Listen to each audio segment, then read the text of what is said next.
Les essentiels du rugby sur les essentiels du bassin avec Pierre Courbin, ancien arbitre international. Bonjour. Bonjour. Chaque week-end, vous nous expliquez les règles du rugby et c'est vrai que ça nous permet de décoder certaines phases de jeu et c'est important et notamment vis-à-vis du jeu au sol dont on va parler aujourd'hui.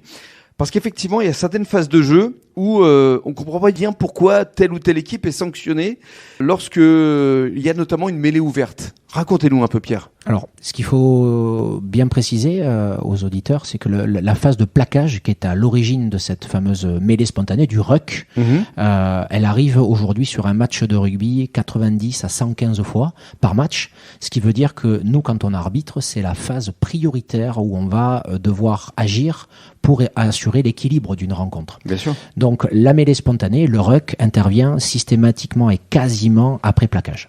Donc ça, c'est les fondamentaux. Et les plaqueurs et les plaqués qui portent le ballon ont des obligations. Alors l'obligation, c'est de laisser le ballon au sol, le toucher ou pas. Dites-nous qu'est-ce qui est possible ou pas. Mais on revient un petit peu sur les fondamentaux qu'on avait précisés au niveau de la règle. Donc la sécurité, l'équité et là la fameuse continuité. Ouais. Ça veut dire que pour que le jeu de rugby se fasse, il faut qu'on puisse assurer une continuité. Donc dès qu'on va être au sol, on est considéré comme mort pour le jeu en tant que joueur. Donc il faut lâcher le ballon. C'est ça. Et donc ça veut dire que l'équipe adverse peut, comme on dit, gratter. Je crois que c'est le terme employé. On gratte, on essaie de récupérer le ballon.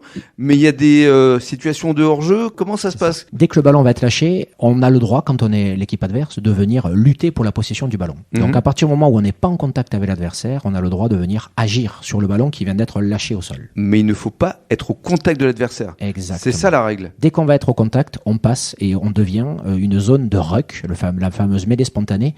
Et là, le gain du ballon va devoir se faire par la lutte dans la zone et le gain du rapport de force. C'est complètement différent en fait. Alors, on change de phase de jeu en fait et d'utilisation du rapport de force. D'un côté, on pourra gratter le ballon sans lutte. De l'autre côté, il faudra lutter debout sur ses pieds. D'accord. Et vous, en termes d'arbitre, vous arrivez effectivement à dissocier à chaque fois les deux ? Alors, l'intérêt de l'arbitrage... Ça doit être compliqué quand même. Exactement. L'intérêt de l'arbitrage aujourd'hui, c'est d'avoir pu analyser les choses. Ça veut dire que déjà, il faut qu'un arbitre il soit prêt physiquement. Il faut qu'il puisse se déplacer régulièrement sur le terrain pour pouvoir analyser. Il faut qu'il soit en capacité de pouvoir analyser la phase de jeu, prendre les bonnes photographies et à chaque situation pouvoir adapter la règle adaptée. Oui, parce que c'est dans ce genre de schéma qu'il peut y avoir des bagarres. On va se dire la vérité, évidemment, c'est une phase de jeu qui va revenir souvent dans un match, donc forcément si elle est bien arbitrée, elle va favoriser le jeu. Par contre, si elle est mal arbitrée, elle peut entraîner des conflits entre joueurs, évidemment. Alors pour conclure justement avec ces fameux conflits, comment vous les avez gérés en tant qu'arbitre international ? Parce que souvent il faut utiliser de la pédagogie, mais c'est pas forcément évident. Les joueurs ne comprennent pas...